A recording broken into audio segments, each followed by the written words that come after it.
C'est le moment de notre émission où les masques tombent. Ce moment où l'auditeur prend brusquement conscience de ce qu'il est convenu d'appeler l'imposture. Stéphane Bern. Oh non, mais un arrêtez. type, Oui, non, là, un ça type, ça vous commence à croyez faire comment beaucoup. un Oui. type, Non, vous non, me non, changez non. de Non, Non, allez, on va faire la le grève. disque est rayé. un Le disque est rayé. Un type qu'on croyait qu'aller en Libérez histoire nos et qui, camarades. pourtant, devant certaines questions du quiz, déclare Je comprends rien de quoi vous dites. même si lui, pas toujours tout comprendre à difficile question. Jouons à Bern to be alive. Ce quiz où Stéphane triomphe souvent, bien sûr, je Mais le non, mais taquine. oui, mais vous taquinez, mais il en restera quelque chose. Oui, savez. mais c'est ce que je me dis. Après, Vous faites beaucoup de mal, C'est ce Oui, que je vous ai dit. beaucoup de mal à ma réputation et à Lina surtout. Vous imaginez après dans les futurs entretiens d'embauche, on vous dit, Oui. ouais, quand même Stéphane, on entendait le quiz. Bon, question numéro 1 pour vous Stéphane. Je vous écoute. Montréal, Montréal. 24 juillet 67. Charles de Gaulle prononce cette phrase mythique « Vive le Québec libre ». Ce qui est étonnant au Québec, c'est qu'il y a tellement de lacs qu'ils ont eu du mal à trouver des idées de noms sympas. Parmi ces 4 noms, trouvez le faux. Le lac Culotte, le lac Crétin, le lac Tire-Bouchon, le lac J'en peux plus. Pardon, le lac il y en a un faux. Oui, parmi ces 4 noms de lacs, trouvez le faux.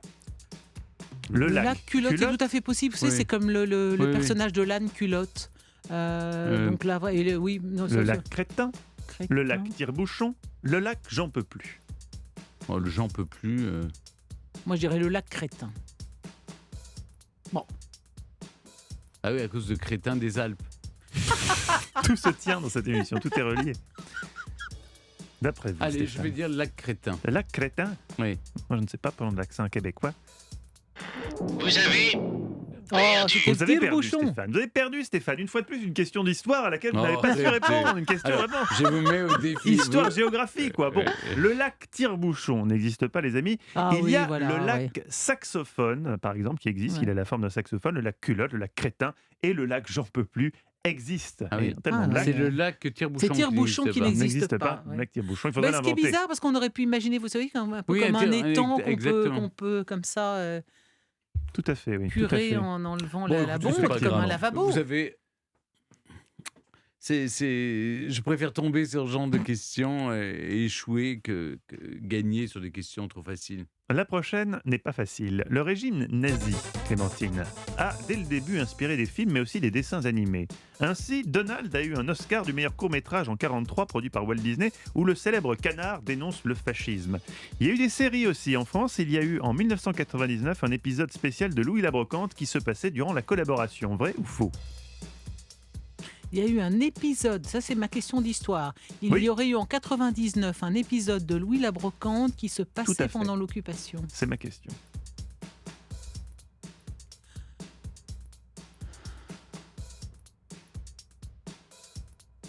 Oui. Vous le Pourquoi croyez?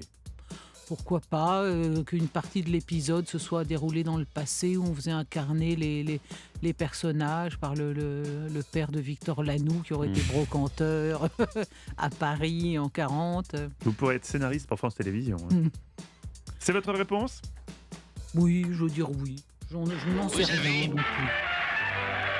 perdu. Vous avez perdu. Il n'y a pas Louis fait de la résistance, un épisode de Louis de la Brocante qu'on aurait aimé voir. En revanche, il y a eu un Mimi Mati fait de la résistance, ou plutôt un Ah. Joséphine Ange Gardien. C'était en 2010. Si vous êtes historien ou si vous voulez vous suicider, n'hésitez pas à le regarder en replay. Question numéro 3 pour vous, Stéphane Bern. Sous l'Ancien Régime, Oui. quand on disait « jeu de main, jeu de vilain », ça voulait dire deux mains en un mot. En gros, ça signifiait qu'il ne fallait pas remettre à deux mains un jeu, sinon on était un lâche. Vrai ou faux? Vous, le roi des expressions françaises, Pas du Stéphane, tout, Stéphane, c'est pas du non, tout c'est ça. pas du tout ça. Jeu de main, jeu de vilain. Le vilain, à l'époque, était un paysan. Ça désigne dans le jeu de paume le fait que quand vous étiez oui. un vilain, vous Vous jouiez avec la main brute jeu de voilà. décoffrage. Exactement. Mm. Le vilain est un paysan, c'est pas du tout ce qu'on pas de jugement de imagine. valeur, Stéphane. Non, le mais c'est vilain au joue à contraire. la paume À avec la sa paume, main parce qu'il n'a pas Donc, d'autre jeu de main, chose. jeu de vilain. Non, non, C'est votre réponse, vous répondez faux. c'est faux. Vous avez Et gagné. c'est une bonne réponse, un peu collégiale, mais bonne quand même, Stéphane, bravo. Non, mais- Le vilain Teamwork. était un paysan. Il ne pouvait se servir que de ses deux mains, que de ses mains pour les duels, alors que les nobles avaient le droit aux armes blanches ou aux armes à feu. Question numéro 4 pour vous, Clémentine. D'abord, on fait un point sur les points, si j'ose dire. On est à J'ai combien, perdu, là moi, j'ai qu'une question et j'ai perdu. 1-0 pour Stéphane. C'est une question tout à fait décisive qui se pose. Si je vous dis 1515, vous me dites L'avènement Je ne sais pas. du roi François Ier. bon, Marine. Mais c'est aussi cette année-là que le navigateur espagnol Bermudez a découvert l'archipel des Bermudes, aujourd'hui territoire britannique d'outre-mer et accessoirement petit paradis fiscal. C'est Ah bon aussi, oui Stéphane, je vous le dis, c'est aussi cet archipel qui a donné son nom aux Bermudas. Vrai ou faux? Ah, les Bermudes, que les Bermudes aient donné son nom aux Bermudas, je le crois très volontiers. En revanche, j'ignorais, vous avez déjà entendu parler de ce marin qui s'appelait Bermudez? Non? Non, je connaissais les Bermudes, il y a un triangle. Ouais, le triangle le des fameux Bermudes, et triangle les des Bermudes, Bermudes. les Bermudes ont donné leur Les nom aux Bermudas, Bermudas, bien puisque sûr, bien bien sûr, sûr. oui. Chacun le sait. Oui. Chacun le sait. Vous Ça, avez ça doit être faux. gagné. Mais non, pourquoi me prêter Ah non, mais on ne sait attention, je le sais, plus, on vrai. sait plus quoi Il fait- penser. Je Voyez, joue je suis comme- avec vos nerfs. Ouais.